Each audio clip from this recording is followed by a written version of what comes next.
Good morning. I want to share my screen. So, okay, it seems it's there. La exposición de hoy se centra básicamente en una etapa. Today's presentation is focused on a stage where we as a corporation, because the corporation was born around 20-something years ago, and it was focusing on the definition of public policy, basically in the rural context of Colombia. Se centra en la experiencia que hemos Today's presentation is focused on the experience we've had in the process of building social maps based on a social mapping concept that we have widened to go further what is traditionally known as a territorial map. In the sense, this presentation has three parts. First is the origin of this. The second is the concrete experience in the construction of maps and the conceptualization of the whole process. And in third place, the projection of a small video in which the communities and the experience that we had, so in different towns in the north of Colombia, go to the exhibition of their own maps and comment on them. So let's start with this. We were focusing on the analysis of rural areas in Colombia, and we've written many things about this. We've produced documentaries and videos and TV programs. And we started the process, well, the process of building the peace accord started just as we were mapping the municipalities in the country that had violent actors and coca crops present. So you can see the guerrillas that were in the area. We've got a map from the time. We've got the narco paramilitaries, ELN, and other guerrilla groups. If you look at this map, there are just over 1,100 municipalities in Colombia, and they were present almost in all municipalities with at least one of the actors or with coca crops. Nevertheless, we had a lot of information. We performed a task that we called illegal territories and local dictatorships, and we started to do georeferencing with the data. And in that moment, we started to think, okay, but what's happening at the local level specifically? So we started to filter a methodology that we called cartography or mapping for post-conflict. And that's the process we are performing now. So I want to show you what we're doing now. We have lots of maps that we've done with the communities, but we don't have too much time because 20 minutes is very little. So what do we understand by social mapping? We basically understand social mapping to be a collective cooperative construction process between members of a community, a collective, aimed at producing knowledge, awareness, recognition, and identity. That's basically what we understand by social mapping, where the basis of the process is made up of four large parts or phases. So memory, analysis, synthesis, and criticism. We arrived at mapping because we believe that maps are a synthesis of an intensive process of interaction between the members of a community, where the intersubjectivity of that process produces the maps. So let's look at that. Let's look at those maps. Obviously, they are both rural and urban. They're both collective and individual and family maps. And the basis of the process is what we call education action. And it's no longer just aimed at producing maps of the community, but the community takes ownership of the tools so it can continue to use them in a longer process. Efímera en la historia de la comunidad. With the ephemeral presence our ephemeral presence in the community, which is how I would call it. That action allows, as a result, for communities to take ownership of the tools and to build with us in that particular moment the different maps. The principles in this Colombian context, which is so strong, especially in the rural part, was that we saw that we needed to build trust first because trust had been broken, not just between different members of the community, so the community's relationship with institutions and with all the actors that are present in the territory. And it was becoming urgent to generate that trust. Then we wanted to improve communication and cohabitation based on mutual respect, on active listening as well, and with a very robust process where we would create a local network. So we had also performed a process in the past that was quite robust in many municipalities in Colombia for local cooperation based in part on the European Leader project. And almost in every case with the communities, a question emerges. And the question is, what is this helping us to achieve? Why is it useful? What are we doing? Or which benefits can be derived from that? So there were a number of factors here, which it's necessary to recognize in participation processes. And it's something that becomes made explicit in an image that they come to a consensus about. And I'll try to show you later what this means. So it's about thinking about the territory and acknowledging it. So acknowledging the community, in the process of building these maps, thinks about the territory, acknowledges it, and identifies quite intensively the different aspects of the territory that give it an identity. So building memory in the context of conflict is quite basic. It's very important. The analysis of problems and solutions as well, the identification of actors and the quality of those relationships. We also decided to put the identification of actors on the governance map that went beyond just identifying these actors, but actually classifying them. The community would classify the relationships that took place between these different actors, whether they were institutional actors, community actors, or maybe armed actors or illegal actors. And finally, the usefulness in many of these projects has led to the formulation, based on the map, of different projects, small-scale projects that can be quickly executed that are often urgent.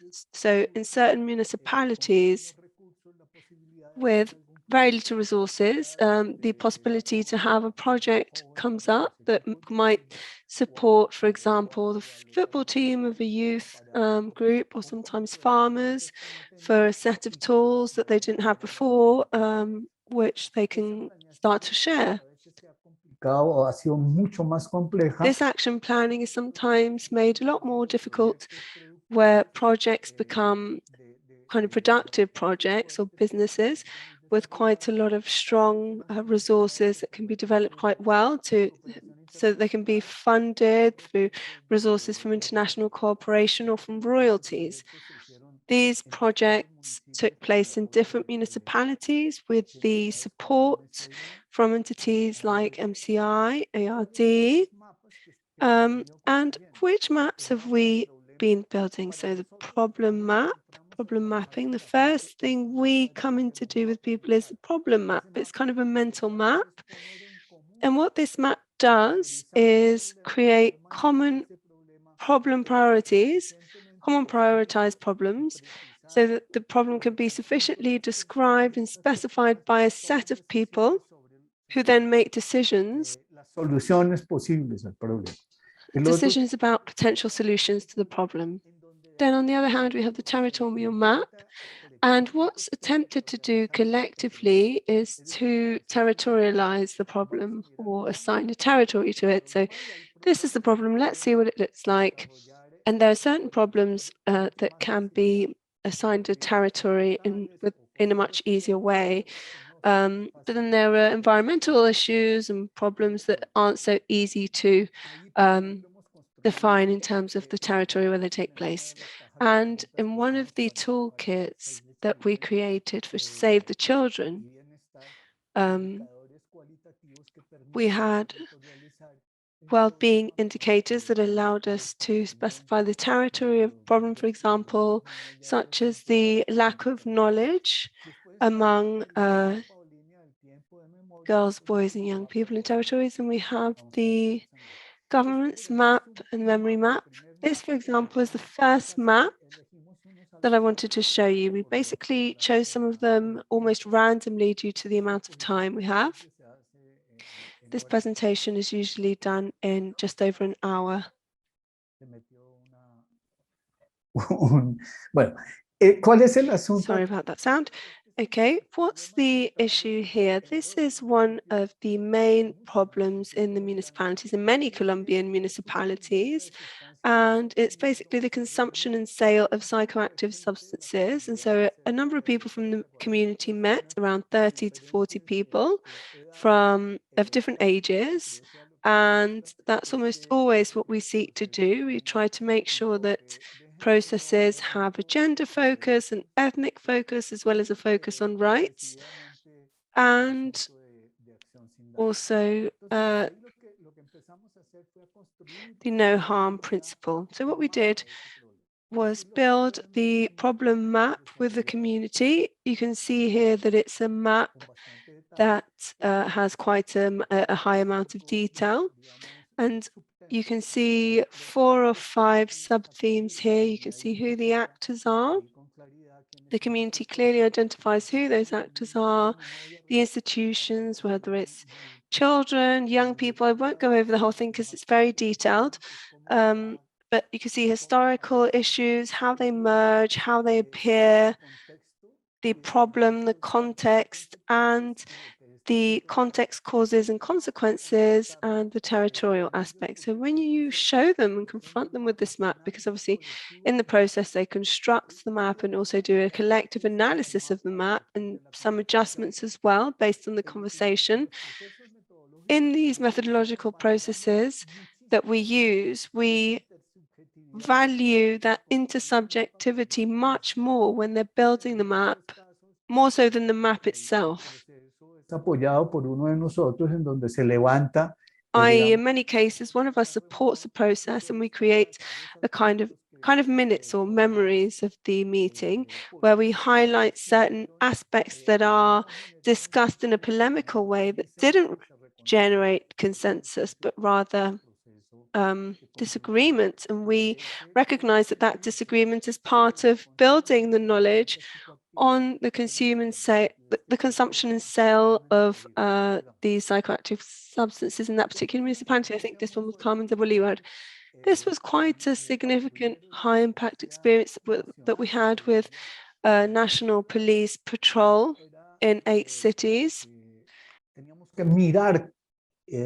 We had to basically propose a discussion to the patrol officers to understand what they believed were the security problems. And so in our intervention tends to be quite short. We try to make sure that people don't deviate from the subject at hand. But when you have these collective and institutions, the advantage is that they all share the same institution, or they're all part of the same institution. And they, well, almost all of them in the different cities that we worked with the patrol officers, identified the risk factors, the impact of those risk factors, how and who participated in that problem. And as you can see here, you can see the risk factors, the consequences of those risk factors in both parts. So you have one that applies to the rural area and the other to the urban, where the risk factors can be different and the impact of those risk factors can also be different. You can see the crimes. And so this conversation unfolded about security, for example. This led us to look at maps with them that they built about these kinds of subjects in different urban spaces and in different neighborhoods or localities in the cities where we were. So let's continue. This is one of the other subtleties of social mapping that comes up in two ways. The first is that this is a map built with mothers from Swacha. Each map was created by one of the women who were affected by the crime that we call here false positives. And with psychologists, we work on this map where the person, and they told us not to say who it was, but basically, obviously in many places, people fear this information being shared publicly.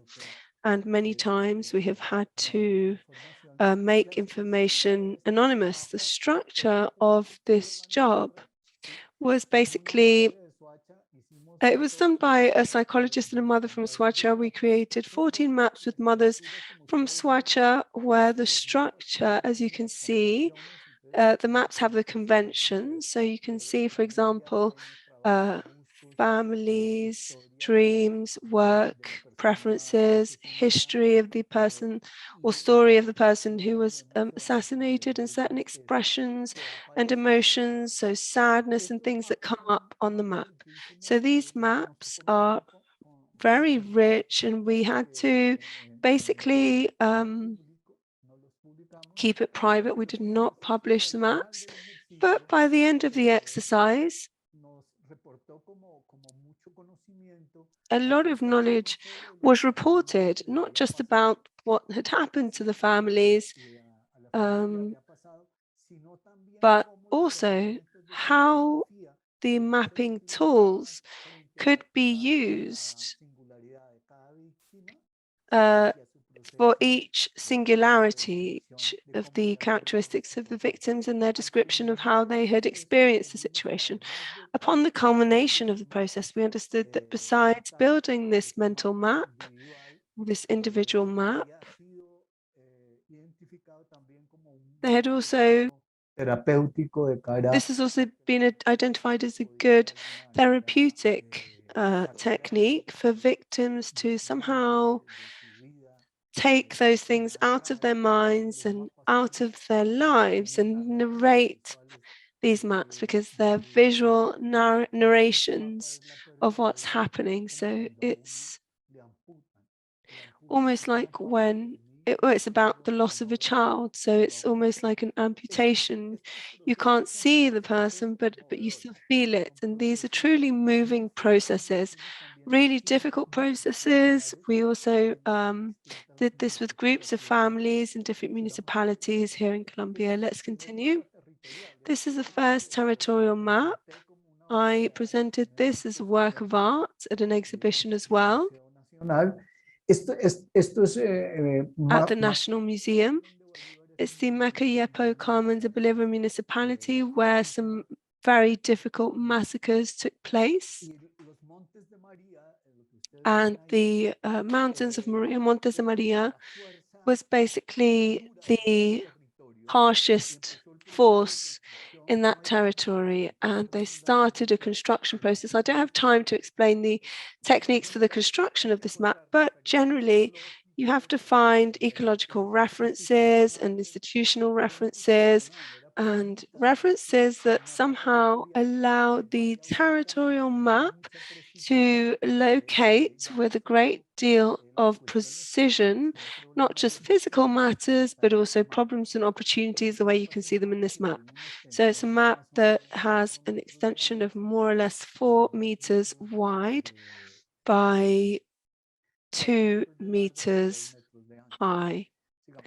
So let's continue. This is a scene in Bolivar. It's from Putumayo, which I particularly appreciate it because it shows very, very convincingly the different rural aspects, such as the river and the richness and many other things. I won't focus on that because all maps obviously have their conventions, and on each map you can see what the community defines as the most important thing.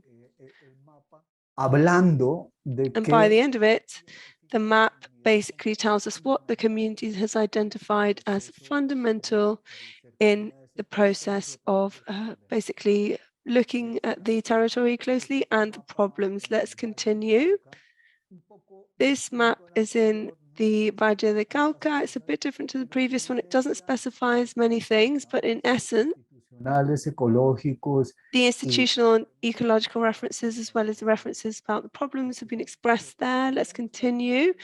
I wanted to show you a series of maps that have been created by different, what I like to call cartographers or mappers, and that's what I like to call the members of the team for these kinds of maps. Depending on the community and the cartographer, they express them differently, aesthetically speaking. This is another map. It is in Valencia, Santo Domingo, Córdoba. So if you realize, and you can look it closely, many territories that have been impacted strongly due to the conflict, to the armed conflict, and in a certain way, it shows how this armed conflict was lived in this territory. This is a territorial map. This is an urban map from Kennedy built by police patrols, where the relevance of this map, when they ended, then they finished, I was together with them. I worked with them, and they started showing some fear places of crime. So there are some in the bottom of this map. You can see the conventions about guns, the crimes where they had happened. This was of a high accuracy because it was built hand in hand together with the ones that watch this territory. And this was done in some other places, such as the one you're seeing here in this screen. So the tools that we had built could be used not only by the communities, but also by people such as the police or students, by which we have already worked. Because in most of the cities, in big cities, it's really complex trying to cover a city, not with these tools. This is another map created by the patrols in Riohacha. These maps had something particular, but each city wanted to be better than the other one, and they ended up with these expressions, the ones that you're seeing here, really nice, different, where they can be able to express, you see it in the left part, in the bottom left part, the conventions that they use. And well, the maps have a construction technique. The first thing is to define the objective. What do you want to do with the map? Place the wind rows to the north, south, west, east, and start to cross all the axes that in a certain way can allow to make a referral of the specific locations. This is a map, I think it's in Valledupar. Is it in Valledupar? Well, this was in Valledupar. So we did something that we already have done in Cali. Cali is known as the salsa dance, and we made this map, and this was the vallenato map. This is in Monteria. This is in the city of Monteria. We have done three, four toolboxes, one from the Ministry of Culture, where these specifications were done over the heritage patrimony for Save the Children, of the Welfare Institute about the rights for children, and in MSI, which was in Putumayo, about the peace agreement. This is San Jose de Cucuta. Each one has been published with a handbook and guidelines in order to build this, the atlas, the cartography that we built together with Daniela. She's my daughter. we did this book about cartographies for the post-conflict. This is content that are being produced and have to be published. They have to be known by all the citizens. Some our page, our web page is right now being updated, but you can see all the maps. They are all available. You can see all the different things that we have been able to elaborate for us. The cartographic concepts goes beyond what we trace the map itself. It's also the expression, what we can express, the concrete realities of a territory, and they can be done through a map.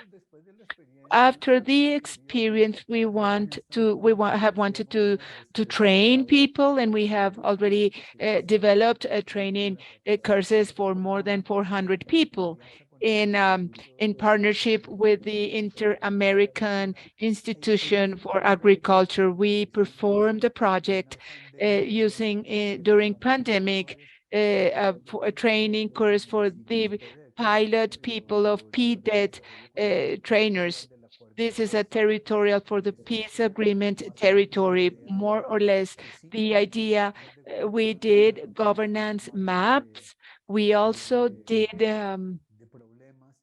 conflict maps, and they were exposed together with another tool that it's called MS as a way to expose. This was an art exposition. We have worked in more than 70 villages, and this is like a memory line, the memory map. These memory maps with a tool, you can widen, you can read them really detailed. These are really detailed, and this creates discussions, really interesting discussions in communities, and they highlight those situations where they considered, let's do dramatic or tragic, and also some aspects of this memory line where you could see some important events, to call it this way, that were good events. And you can see in the bottom line, memory line, everything that happened, events such as tragic events. In the upper part of the memory map, you can see good memories, and when the school was started, and this was a work that we did in Cabrera, La Cabrera, about the jobs situation, what happened, what was going on. This kind of situations motivate and encourage dialogue between citizens, between peasants, countrymen, and something that is something that I forgot to mention. It was to create agreements, to create initiatives, to formulate projects more than maps. These are mental maps that were created from the peace agreement, and we did it for Putumayo. Specifically, the idea was raised to talk with the groups, the guerrilla groups, not the chiefs. The chiefs did not know, many people did not know the peace agreement. And of course, this agreement that nobody knows in more than 300 pages or more, well, we did this synthesis, we synthesized it through maps. And you cannot see it quite well, but later you can look at it. And yes, this was like a support